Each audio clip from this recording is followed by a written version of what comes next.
Welcome back, everybody, to this talk. And it's talk number 11 on the CS Summer School on Security of Things with me, Simeon Wiedenmann. We will today have a look at the ethics of hacking, shortly discuss attack vectors, penetration testing, and the disclosure of vulnerabilities after paying attention to what is a hacker, what are hacks.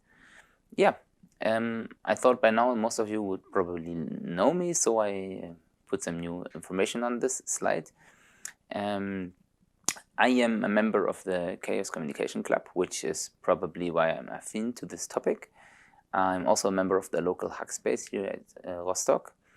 I spent some of my time volunteering in a school lab, teaching kids electronics and programming, and also I'm part of the Jugendhackt, which is a German hackathon for kids to teach them in the IT area to self-empower them. I mentioned before that I'm a privacy friend, so I like using Signal rather than WhatsApp, and I'm a Creative Commons fan rather than copyrights, and also a huge fan of Harry Potter and the Methods of Rationality.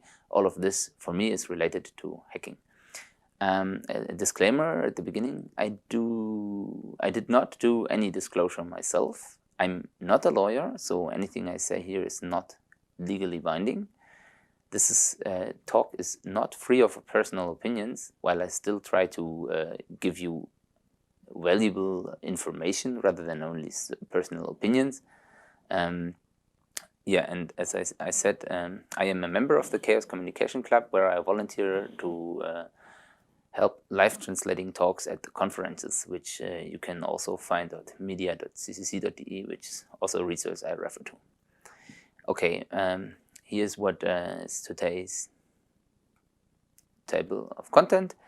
I thought it's useful to have a look at the word hacker, because I find that it's used in multiple different ways, while there's a huge discrepancy between how the other people or normal people or press or the outside view on what is a hacker versus the inside view of the hacking community and their self-understanding of hackers. I think it's worth spending a little bit of time there. Then I will present the hacker ethics, which is a core thing in the hacker culture. And to me, this is important because it helps to tell the evil hackers, which are something totally different than the positive hackers, to tell them apart from each other, or I think there's a core difference between them. We will then have a short glimpse at attack vectors that maybe help to find vulnerabilities in devices, in setups, in systems, which is done by penetration testing. And once you found a vulnerability, you may want to disclose it. And so the last part, we will talk a little bit about disclosure of vulnerabilities. And of course, I'll invite you to discussions afterwards. Okay, starting with the hacker dualism. On the one side, we have these media representation of hackers where they all wear black masks and are shady and dodgy and evil. They attack you, and you have no means to defend yourself because they are everywhere. They're anonymous whatsoever. And on the other side, when I first went to my first hacker congress, I found that the mentality of people there is more like the other picture on this slide. They were very, very excellent to each other, and in fact, this was a motto on every hacker event I participated so far. People got out of their way to be nice and friendly to others, and not only others because they know them, but others because others are people to be friendly with. And for me, this is a huge conflict, because you can easily find things like this, and this is a very old one. Hackers can turn your computer into a bomb. Threats, they're evil, and you don't have any means to protect them. And these kind of media you can find all the time. You just watch the news, you read the papers, or you even watch a movie where it's an evil hacker that's probably becoming rich or famous or powerful by by cracking into your computer and suddenly having all the money, all the power in the world. So these kind of representations for hackers are there, even though personally I think it's a wrong word for the concept behind it.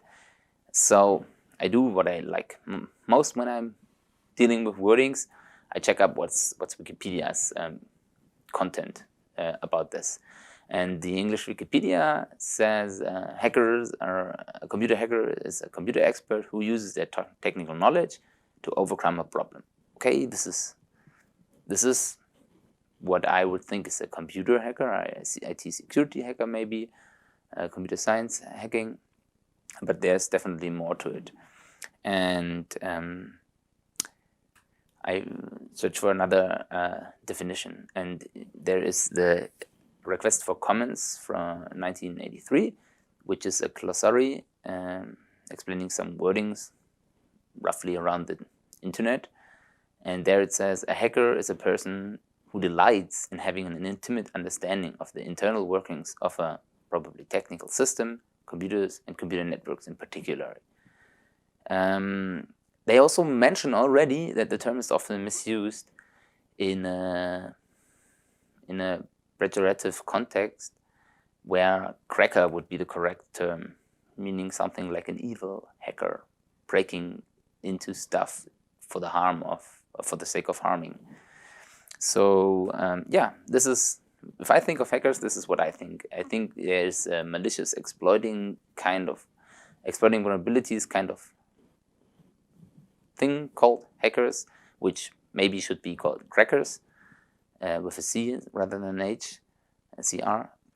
And then on the other hand, there is my personal experiences with the hacker community, where I think it's a total opposite. People try to find and fix vulnerabilities in order to improve the tools, the systems, the technology that we all use, that others use, that they have the skills to improve. And they often do so voluntarily. They often do so without getting paid, without getting famous.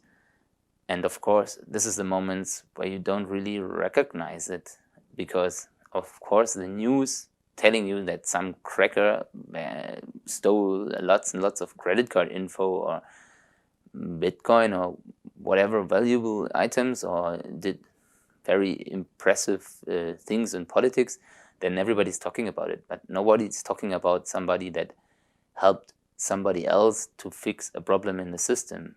And there's a good reason why people do not talk upfront about it, but we will later talk about the disclosure in more detail.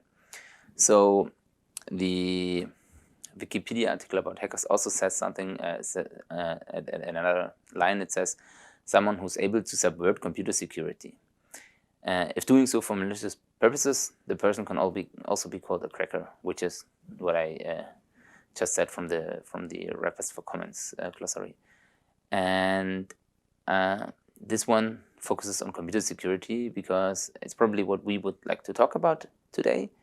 But my personal understanding of the word hacker is much more than computers. It's even more than technique. There's also all sorts of hackers. And to make this point, I thought I just write down some catchphrasing words, so play a little bit of buzzword bingo here. There are hackers that are usually referred to as white hat hackers, which are using their skills in a totally legal way. For example, you have a system, you think maybe it's not secure, so you hire or you ask somebody with skills to check whether your system is error prone, or is it safe and stable, is it secure.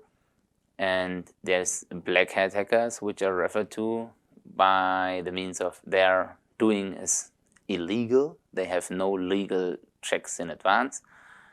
And then there's gray hat hackers, which sort of do hack into stuff, for example, computer systems, which they not explicitly have the legal clearance to do so, but they provide the assumption that they do not do this for evil harm. For example, when they found a vulnerability and they get in touch with the owners of the system and they say, hey, look, I checked it. I found a vulnerability. I'd like you to help. I'd like to help you with fixing this vulnerability, because if I could use it, others can also. And I think your system is far too important for others to hack into it. These kind of actions may often be what was meant by gray hat hackers. There are different motivations for hackers. It's reaching from playful investigation, from curiosity to understand, over people want to get fame, want to get wealthy, become wealthy. People reach for power. They may want to have an influence in political or social change, sometimes via civil disobedience. I mean, there's even situations where people use their skills in order to revenge or to harm somebody. And there's all sorts of contexts, as I already said. Is it a legal situation? Is it illegal or legal? Or is it somewhat grayish? How skilled are the people? Are they very skilled ones? Maybe they're professionals hired for their skills. Maybe they're rather unskilled. That's what often called script kiddies. So they use technical systems without understanding them. What's the process? Is the process of hacking something that happens secretly, or is it done transparently? For example, company hiring somebody in order to check their own systems.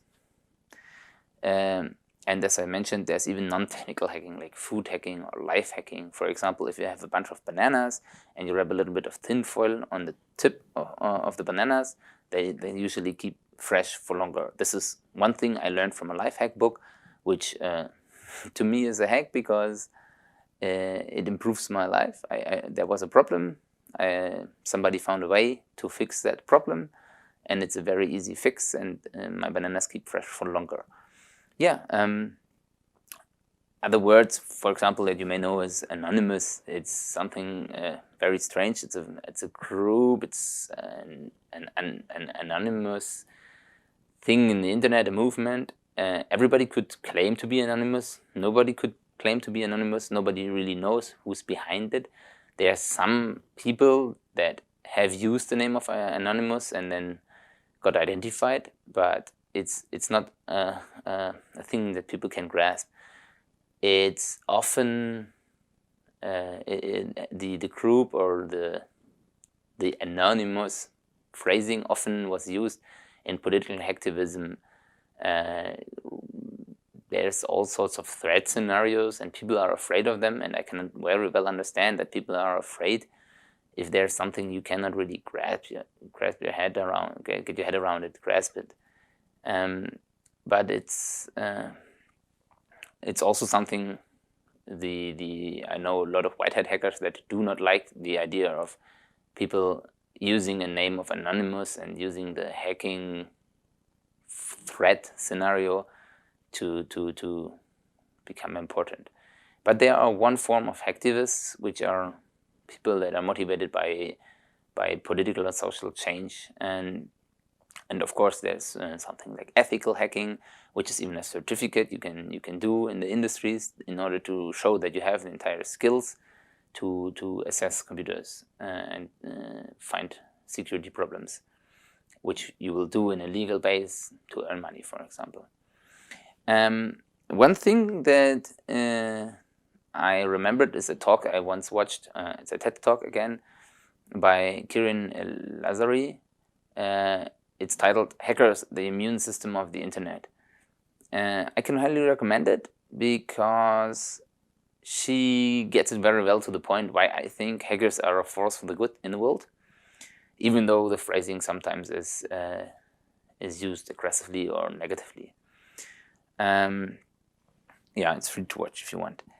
In her talk, she also talks about Barnaby Jack, who once said, sometimes you have to demo a threat to spark a solution. And this is a quote I put here because I think it transfers one core idea of the hacker community that I know. It is people are systems, and these systems have problems. And if you go to the system owner and say, your system has a problem, for example, you have a pacemaker, and somebody can interrupt with the wireless communication of the pacemaker that is implanted in other people's body. And you say, okay, I could technically interfere with this communication. Sometimes it happens that the owner of the system, maybe the vendor, just says, okay, but nobody does this, or I don't believe you, or there's no such thing, you cannot interfere with it. And as soon as you explain to people that if you could interfere with the wireless communication of a pacemaker, there will be lives at stake, suddenly you probably get more force that helps you to drive towards fixing a bug or not accepting the situation as it is. The status quo may not be sufficient. Of course, this has caused quite a lot of trouble in the past. If you look at any hacks, huge famous hacks, it's all too often that the people that found vulnerabilities were sort of the messenger of the bad news, and therefore they were targeted by lawsuits, by all sorts of revenge or not accepted. And sometimes this costs the life of hackers, which spend a lot of energy and time to do something to show that there is a really important thing, and they know that it's not secure and they would like it to be more secure. But what they got in return is not a helpful thank you for help or for pointing out that there's a weakness, but people get angry and pissed and they start firing at them. To get an idea of hacktivism, only very briefly because it's not the focus of CT, I think one thing that is very clear to my mind is the campaign Public Money, Public Code from the Free Software Foundation Europe. The idea behind it is the taxpayers, they pay money for software products, which all too often is proprietary licensed, meaning the taxpayer cannot reuse the software somewhere else easily. And a bunch of activists already understood that a free software would solve many problems. If every software that is paid by taxpayers' money would be free and available for everybody else to use, to reuse, then the taxpayer would not have to pay multiple times for almost similar services. They put on a nice video, which I linked here, in all sorts of languages. So go and find out if there's your language available for this video, explaining problems that come if public code is if public money is spent for code that is not publicly reusable, available. One example they come up with in this video is an English page was originally from England, fixmystreet.com.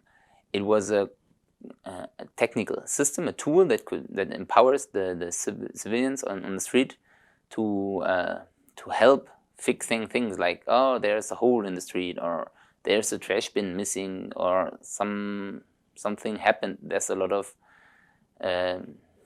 trash around here after a storm or something, and then the local community is able to react on it and entirely with the aim of improving the people's life.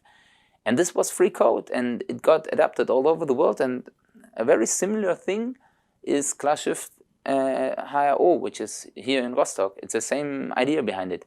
The people living in Rostock or visiting Rostock, they can just pinpoint towards problems, and the local the politics can then deal with it. You can mention that here is a bike lane missing, or at this intersection the traffic light is always red for bike, so it's not good, because maybe if the bikes had a more pleasant journey there, people would more ride bikes instead of cars or something. If this is what drives you, you now have a place where you can easily interact with them. It's one example of where free public money, for public code, which shows that there's benefits. But enough of hacktivism now.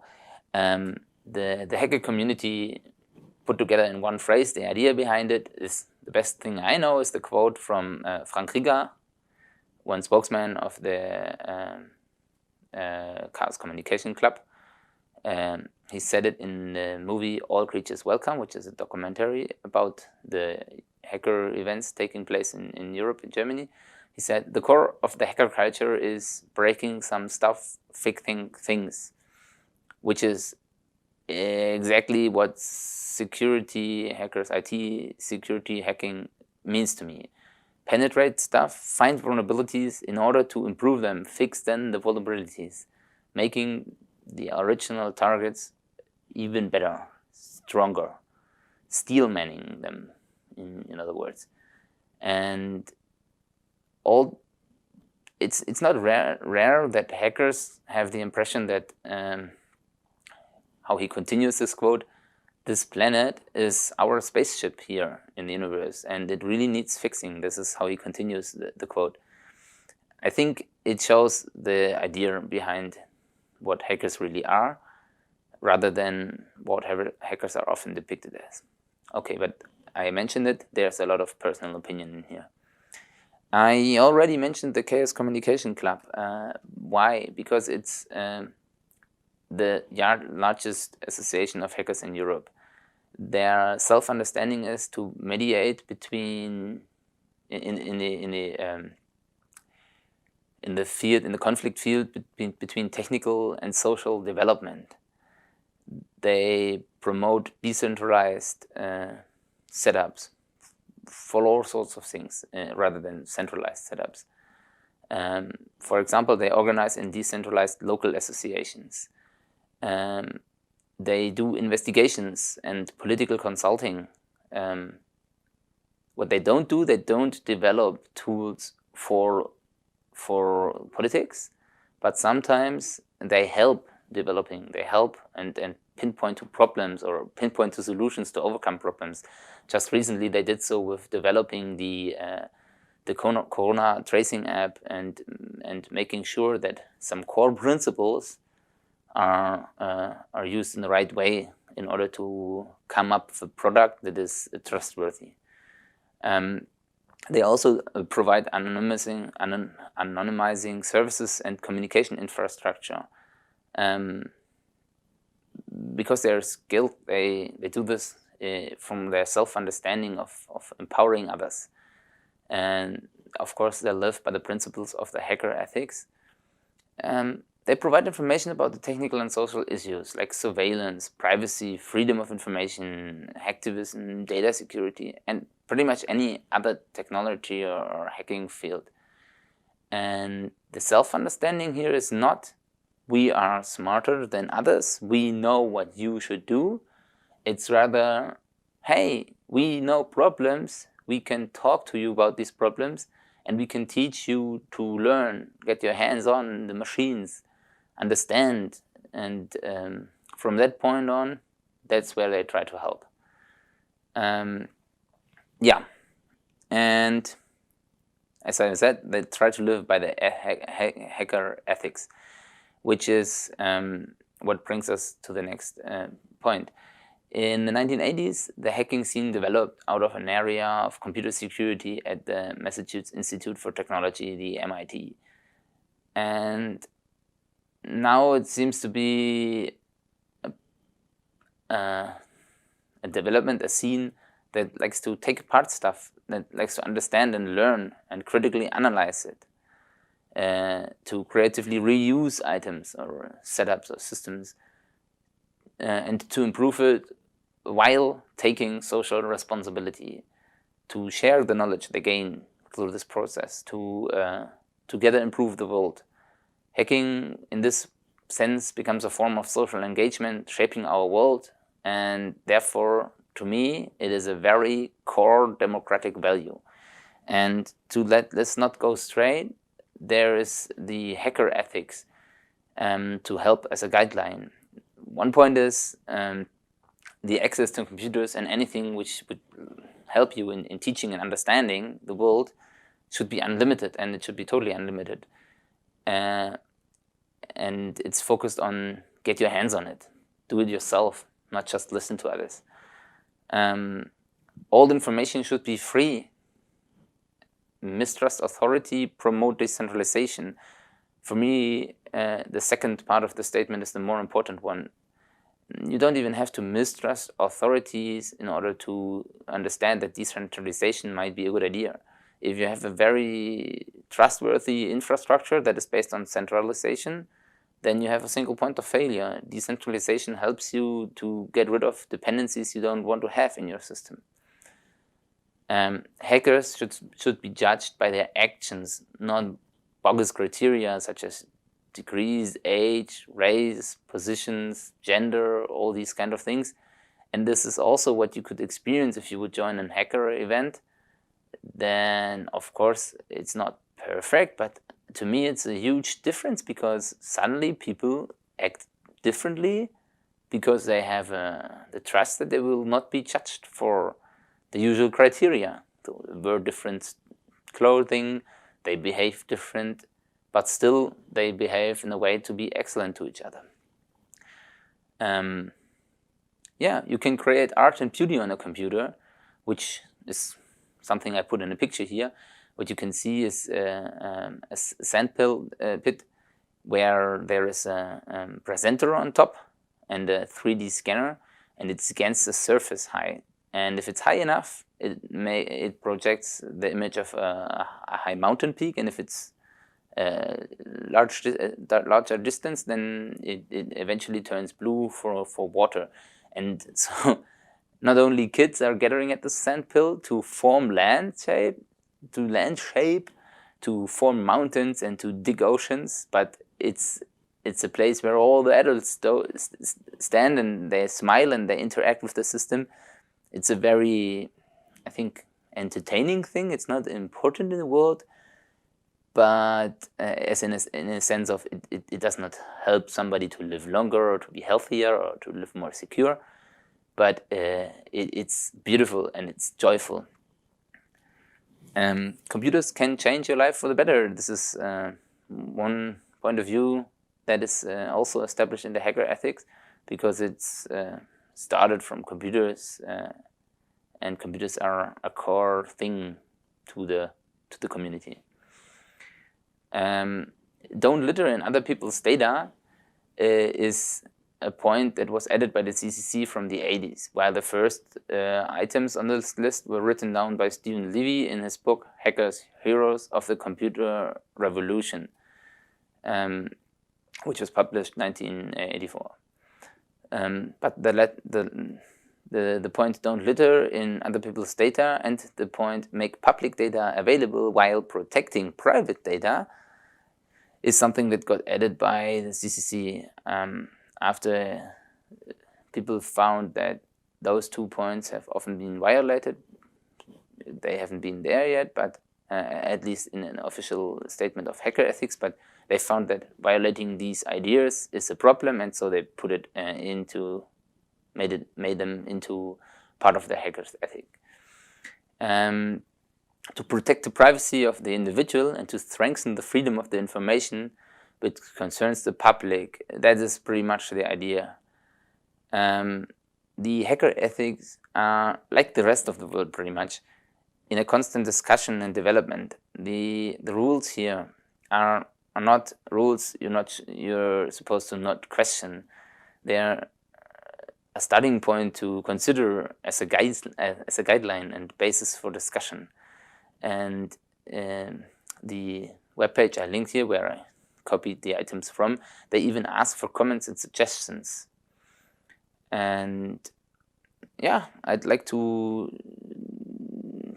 talk a little bit about one social situation where I found that having these kind of, or having a value, ethics that you incorporate in your actions, systems can become better systems, or can, when developing systems, the results will be smarter. For example, in Germany we got ID cards which then at some point developed to be smart ID cards. And smoking is only allowed from 18 years of age onwards. So cigarette vending machines at some point started asking for your ID in order to evaluate your age. And of course, it seems a reasonable request. You provide your ID card, and since it's a smart ID card, the the cigarette vending machine can then figure out whether or not you are of age 18 or older, and whether it should be selling you cigarettes or not. But if you have the ethics and you think, yeah, but we should protect private data like the date of birth, maybe it's data worth protecting, then it probably would be a bad idea if every cigarette vending machine would know the date of birth of an ID card owner. And is that really what you need to know? The first idea might be, ask for the date of birth and calculate it, and then well enough you know whether this person is older than 18 years or not. But if you think about it again, then the question maybe asked from the vending machine or any other machine towards the ID card, is this person of age 18 or older, would be sufficient for the application domain. You do not have to ask for the precise date of birth, and therefore you could protect private data while changing life for the better, as the society decided that selling cigarettes should only be allowed to people 18 years or older. And this is what happened. For example, the CCC consulted the German government and others as well when developing the smart ID card in order to make things like this right. Okay, the title already mentioned it, that we will a little bit talk about attack vectors. Now that we talked about hackers and hacker ethics. People attack IT systems or technical systems, and they penetrate them. Some do this for evil purposes. Some do this for the idea of hacking, like finding bugs, finding vulnerabilities, and therefore it might be helpful to have a look at what kind of attack vectors are there. This is a huge thing, and I could talk for many other talks about only these only about attack vectors, but we'll have a glimpse view.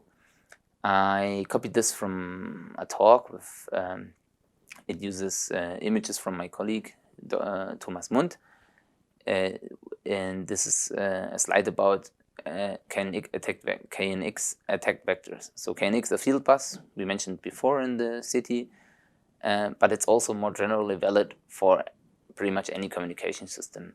Wherever there is communication, people can listen in, eavesdropping into the communication, which is what you see on the left. So my colleagues just wiretapped the KNX bus and then read what was sent on the bus by plugging in wires to the switch. And later on, they showed that it's even possible without physically connecting to the wire by just putting a coil on the wall and then carefully investigate the electromagnetic field in this area. Of course, other than listening in, people can disturb, they can produce noise, they can denial of service the communication media, they can even do this distributed, then it's called DDoS. Of course, you can cut a wire, but you can also jam a wire by constantly sending bits that don't make sense in the protocol. You can fuzz it by just randomly putting signal on the wire, and maybe this will cause something to happen, maybe not. Eventually, you may even break the system. But you can also remote control the system. For example, in KNX example, you can turn on lights, heating or ventilation of somebody that is not expecting this to be happening. You can do so by man in the middle attacking a communication where A sends B something, but you intercept it, and A sends it to you, you alter something or you don't alter something. Just eavesdrop the communication and then forward it to B and vice versa. Of course, if somebody sent a turn on the lights telegram and you recorded it, you can replay the same telegram in order to turn on the light later on. If you don't have insights on how the protocol works, this may still be helpful to control the system. And yes, on wires, you can either attach to the wire or you can use coils. And in wireless communication, there's software-defined radio, very popular in analyzing and attacking and penetrating communication systems. There's other technical attack vectors. One example is the privilege escalation. You can see it on the picture here of the x86 processor architecture, along with the common uses. So usually if you run a computer, you run an application, you don't have the privilege to control everything that needs to be controlled on your computer in order for the program to run, but there's various levels of privileges. And once you reach the kernel level, you pretty much can do anything, because this is what controls your computer at the bottom. Privilege escalation works in finding sophisticated ways to increase your privilege from the least privilege that you usually have as a user of a system to the most privileged situations that developing the system requires, for example. This is an example of a sophisticated technical approach. There's all sorts of things that can also be done. For example, SQL injections to control the behavior of a database behind an application, buffer overflows to get into the system to cause it to break or to execute commands on code that an attacker would like to be executed. Spoofing addresses, spoofing identities. You can then claim to be somebody else. There's even side channel attacks like timing analysis. If a system is calculating a key and you have enough control, you can probably measure. You can measure, for example, the execution time, and then refer from it. This execution time is not sufficient for calculating a huge long key. So it's either a short key or a different crypto algorithm. So you can do sophisticated crypto analysis, which can be super hard. But yeah, people are smart and some people get it done. There's all sorts of things. There's even technical search engines like Shodan that help you to find vulnerable devices, which you can then fuzz and maybe crash. Some devices may even be threatened by the scenario of energy depletion. If you think of the pacemaker inside somebody's body, you cannot easily replace the battery. So if you can cause the energy to deplete much faster, then these people need surgery again, which is apparently a bad thing, I think. Sometimes devices have universal backdoor keys, sometimes for good intentions, pretty much always very critical if it comes to security. You can also look at the ecosystem of a system. The pacemaker, for example, has a patient monitoring system. It has a programming component.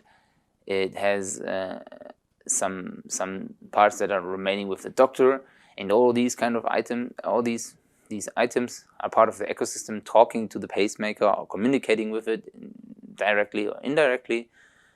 And maybe some of the other devices involved are not as well protected as the one device you are currently having in front of you.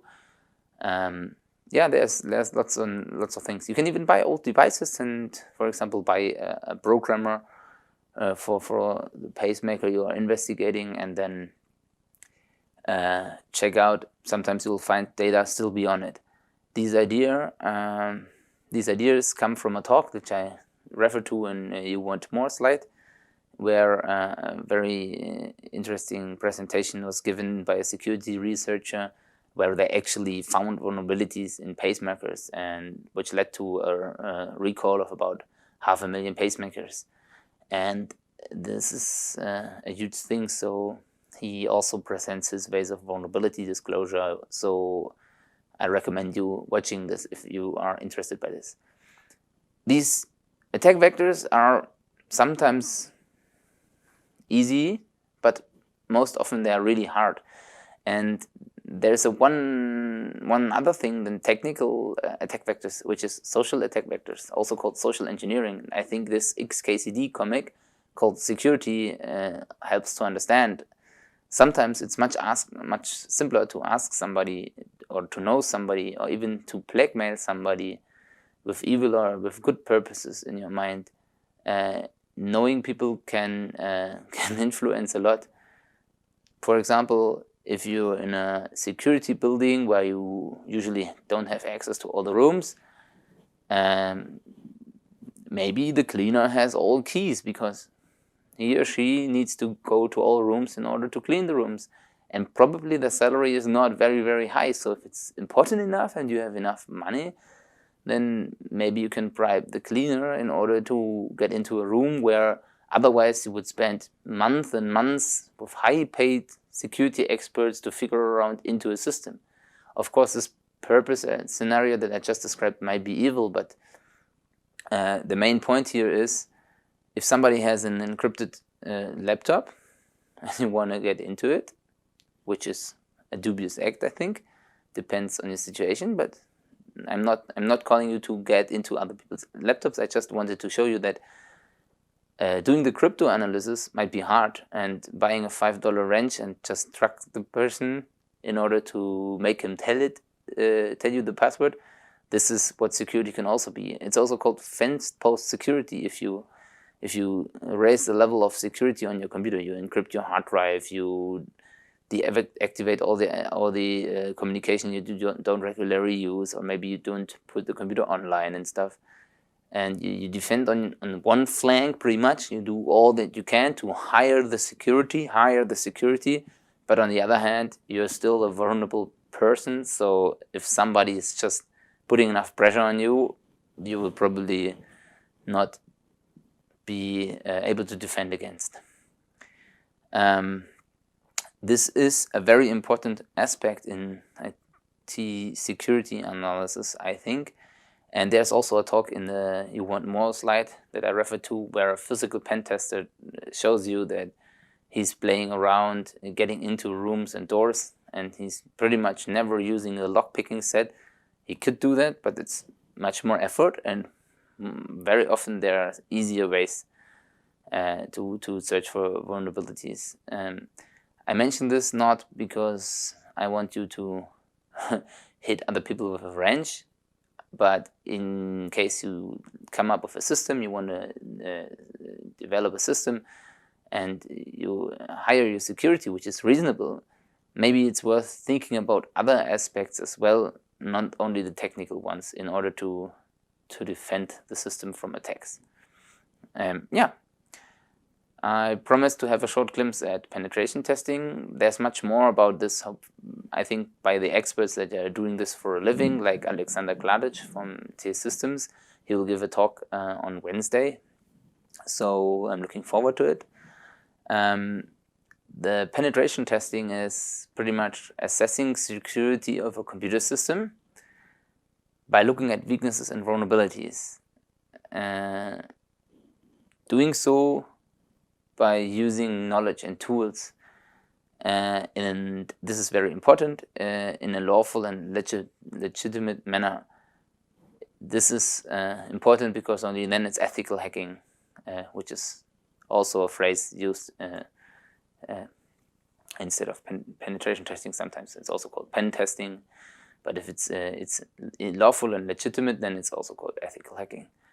Yeah, and the purpose is, of course, to assess the security posture of a target system and then improve it. Improve the security of the target system after you found a vulnerability, you understood why there is the vulnerability, you come up with a plan to fix it. Sometimes it's easy, sometimes it's very hard, might even be impossible. If there's a pacemaker that has a problem with communication inside people's bodies, then there's not much you can do other than surgery and replace the pacemaker, but the new one might as well have a problem. So it's a difficult thing, it's a difficult field. Yeah, so in case you find something with your penetration testing, or you hire people that did the penetration testing for you, and then they found vulnerabilities, it seems like, now you're done, but no, then it's an entire process that only started. And this is the vulnerability disclosure. I copied pretty much a slide from a talk that was given at the Chaos Communication Camp 2019. It was called Tales from Hardware Security Research by Johannes Obermeier and Mark Schink. Yeah. They gave this talk at the 22nd of August in 2019 at the Chaos Communication Camp, and you will find on the references the link to this talk. They are security researchers. They start and they do this for a scientific purpose. They start to scientifically evaluate the security concepts. In this case, those two guys are hardware security analyzers. They analyze microcontrollers. So they start by analyzing them in theory. Then they test them in practice. And when they found vulnerabilities, they create a proof of concept for the vendor. And then they responsibly contact the vendor and say, hey, you have this device, you have this microcontroller, and the datasheet claims it has these kind of properties. We found that these properties won't hold, and here's a proof of concept. We have managed to find a way around your constraints, for example. And eventually they would like to publish, and they do publish the results in papers, because at some point this is necessary to have an open discussion and to scientifically evaluate the security concept, which is the target thing where they started off. And from their talk as well, I copied this slide because I found it helpful to understand there's many ways of disclosure, but the disclosure process, which is coordinated, as they name it, is you start off with your research, and when you discover a vulnerability, you inform the vendor. Why? Because only then the vendor has the option to fix the problem. The other option would be you just yell it out to the world, you can attack the pacemakers, and the vendor have no idea about it, so they get the news from the media, and from that moment on, other people may attack the devices, and there was no time for the vendor to fix the bug. And not always is the bug there on purpose. Sometimes vendors really would like their devices to be more secure and more safe. So ideally, the vendor confirms then, and at some point there's a conference, a scientific conference, where the authors have a deadline to submit, and then the conference paper gets published.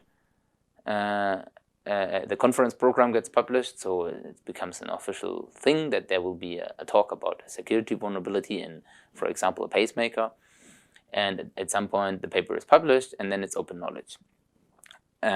So far as the theory. Those guys found vulnerabilities in multiple microcontrollers, and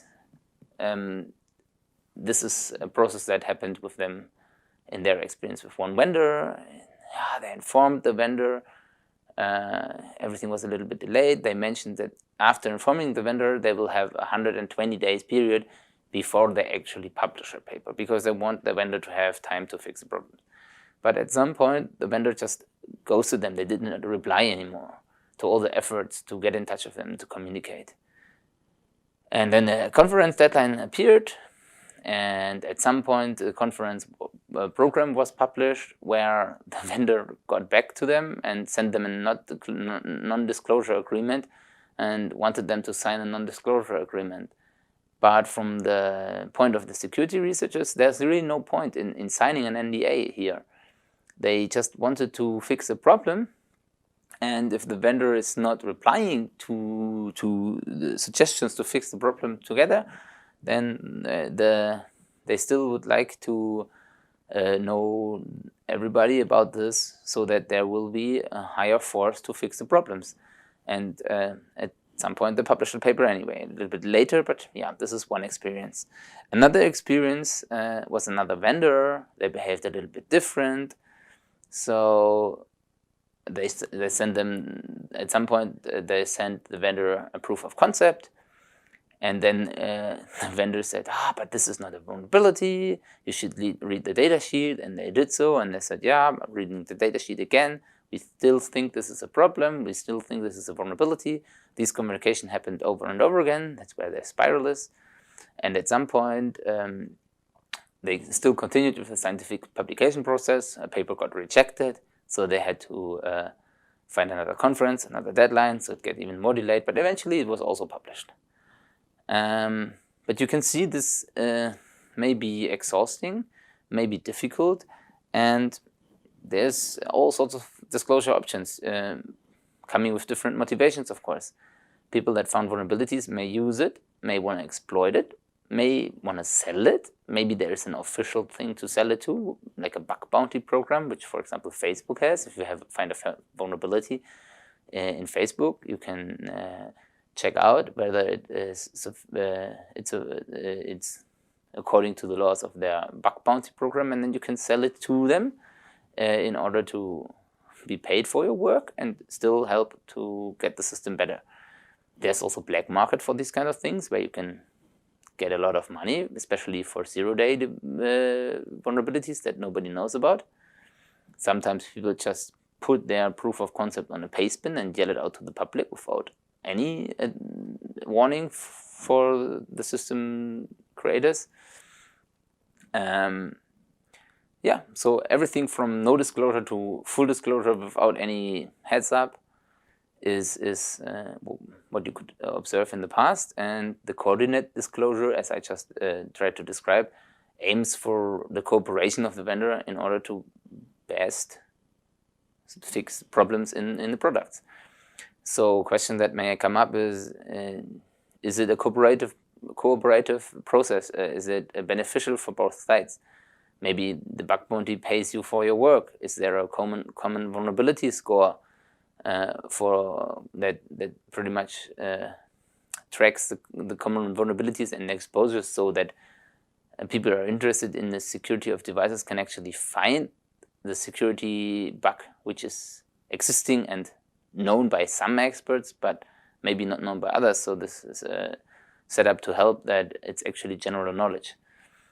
Maybe people do the disclosure anonymously. Maybe they get an intermediary involved.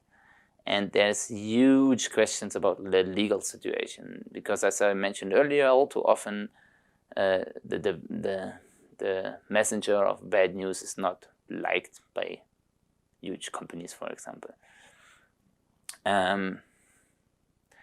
Yeah, the legal issues are really something you should be aware of in case you ever come up with the situation that you would like to disclose. It's a good idea to learn from previous disclosures. There's much to learn, and this is also what's happened with the CCC, for example. They acted as spokesman for people that found vulnerabilities, for example, in the healthcare system or in the German election system, where systems were broken, but the other players are really powerful, so you don't want to be there personally against a powerful system. Okay, let's recap what we mentioned today. We first had a look at hackers versus hackers, which are better called crackers, but sometimes also, to my mind, mistakenly called hackers. I tried to explain you why the ethical guides, the hacker ethics is important, because it guides the activities of the hackers, the force for the good, as I think. I did not focus on the third part. Sorry, I forgot it. The idea behind it is, if you are a very skilled technician, for example, if you know a lot about IT security, and therefore you have more power than other people, like, for example, your parents or the vendors or other people who have fewer skills, that also means that with the skills you can take a responsibility to help improve the things others use. Yeah, so, and then we had a look at attack vectors, which are used to attack systems, which attacking means not only evil things, it can also mean a good thing, to attack a system to find their vulnerabilities. During the penetration testing, for example, would allow you to understand problems, to find vulnerabilities, and then you can act on the disclosure of these vulnerabilities where I presented you various styles and experiences. Of course, I use stuff from others, which is to be referenced here. And in case you want more, I put a lot of links on the slides already, but the disclosure experience talk from the hardware security guys, it's a 45 minutes talk you can find on the media.ccc.de from the camp, and there are all sorts of translations for these kind of talks. It's a very interesting talk to my mind. This is where I copied the scientific coordinate disclosure process from. There's another disclosure experience talk about the pacemakers that I used as an example during this talk. Also very, very interesting. There was a lot of money involved in the situation. There is even talks about recommendations about disclosure from people that deal with these kind of things professionally. I mentioned the talk about the physical pen tester that tests to get into buildings, and this is quite entertaining as well. And yeah, the last thing is a German article about the ethical discussion of algorithms, what should be allowed for algorithms. And yeah, generally at media.ccc.de you can find a lot of talks, all sorts of topics. For example, CAN bus, field bus securities in general, IoT security, ethics, but many, many other things. It's worth having a look if you are curious. And today I would end on the Peter Parker principle, which is something I think it's valuable. Some people might know it from Spider-Man, but their exact origin is actually unknown. With great power, for example, skills and knowledge, there must also come great responsibility. I think this is true, because only then we can help to improve each other. Hopefully, while not being free of personal bias, this talk was worth your time. And I would be rather curious to discuss with you about what do you think about hackers, what do you think about attacking systems, what do you think is the right thing to disclose or not to disclose vulnerabilities. I think talking about it in a group is very valuable here. And since we are in the pandemic situation, to have this summer school only digital, hopefully the discussion now will still be fruitful. Yeah, thank you very much for your attention. If there's any questions, don't hesitate to get in touch with me. And yeah, enjoy, turn on your mics, and let's discuss.